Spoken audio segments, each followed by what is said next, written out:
President Obama turning to the wealthy to pay out more for Social Security. It's time we finally made Social Security more generous and increased its benefits so that today's retirees and future generations get the dignified retirement that they've earned.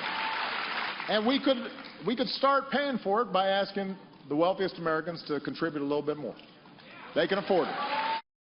Yes, we've heard that before. There's a reversal from his 2011 calls to cut Social Security benefits as he turns his attention to the race for the White House. Here to weigh in, the president's latest economic claims, Steve Moore, Heritage Foundation Distinguished Visiting Fellow. Steve, great to see you.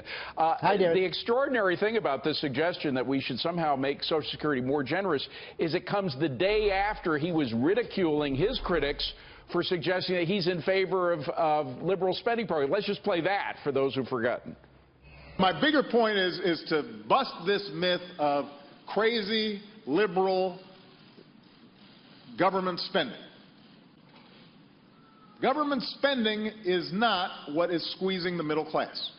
So on the one hand, he says he's for this open-ended, God knows how much it would cost, plan to spend a lot more on Social Security. On the other hand, he says he's not for spending more. Which is it?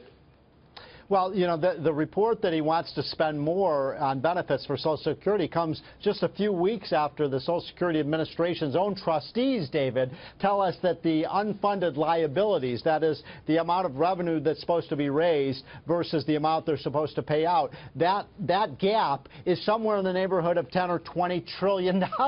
So the idea of paying bigger benefits is like putting more people on the deck of the Titanic, because this ship is going down. It's certainly headed to the iceberg. Now, liberals, I've been studying this issue as you have for a long time, David, and liberals have always wanted to turn Social Security into a welfare program, right, where it's just, you know, have the rich pay it all in and give it all out to the poor. And that's essentially what Barack Obama is supporting, is give lower-income people bigger and bigger benefits. And as you said, every week it's pay for a new program by just taxing those rich people a little bit more. As you well know, the federal debt has doubled. When President Bush left office in 2009, it was $10.6 trillion.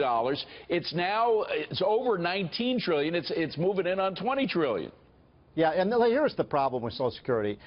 My kids, your kids, are just not going to get it. If we keep adding benefits to this program to today's retirees, then your kids and my kids are going to pay more and more taxes into this system and get little out. Now, I just did some analysis. I looked at when Franklin Roosevelt set up this program back in the mid-1930s, David, and, you know, the tax at that time was just 2%.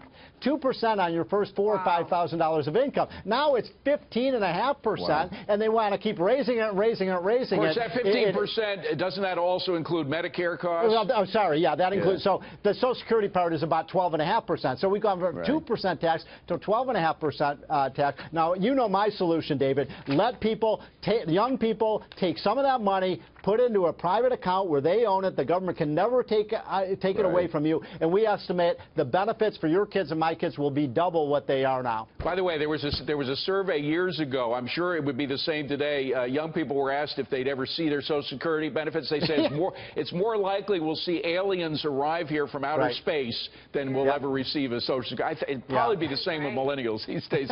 Steve, we got to leave it at that. Thank you very much. Appreciate it. Thank you, David.